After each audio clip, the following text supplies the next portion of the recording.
why it is difficult. That is why most people won't make it.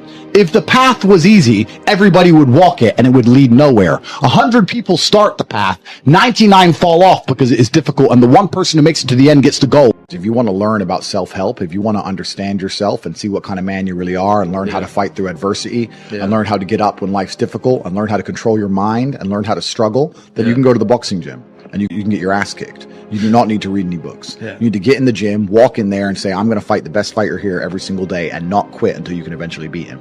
But most people are not man enough for that. So instead they'll read a self-help book and they'll sit there and try and talk to me about mindset. I learned my mindset in battle. My mindset is 87 professional fights. My mindset was learned in the reality of the real world. I don't need to read a self-help book. I don't need to read about motivation or confidence. I've been in the cage smashing people's faces in. I don't need to learn any of that stuff.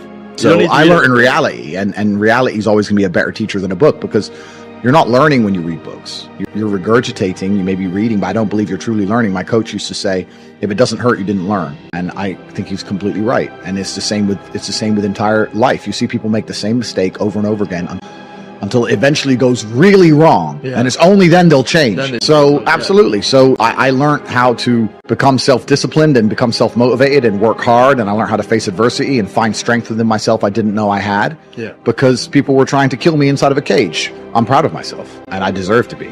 Most people don't deserve to be proud of themselves. And that's the truth. A lot of people say, oh, no, I have confidence issues. And I say, if I was you, I would have confidence issues. Of course. I completely understand why you have confidence issues. You're a dork. But we have to be realistic here. We have to be absolutely and utterly realistic, because the world is brutal and it's harsh.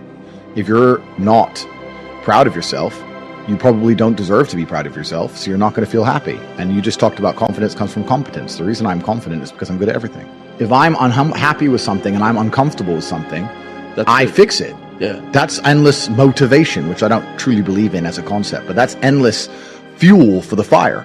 If I was unhappy with something about myself, regardless of what it was, I would be able to take all of that discomfort and turn it into endless energy to get the problem fixed. But these people seem to... It's okay to be unhappy. Well, these people seem to sit and say, I'm really unhappy with X, but then stay doing X. So I don't believe they're truly actually unhappy. What you'll notice if you live life long enough is that somebody will sit and say to you, I'm unhappy being a loser. You say, why are you a loser? I just sit at home and play video games 7 days a week. And you're like, okay. And maybe 3 days of the week, they're unhappy doing that. And that's the time they email you, and that's the time they want to make a change. But 4 days of the week, they don't really, it doesn't really bother them. It doesn't really bother them. Because if it bothered them 7 days a week, guess what? They would fix it. Correct. So I have very little sympathy for people. And that's not because I'm not a nice person, but it's because I've been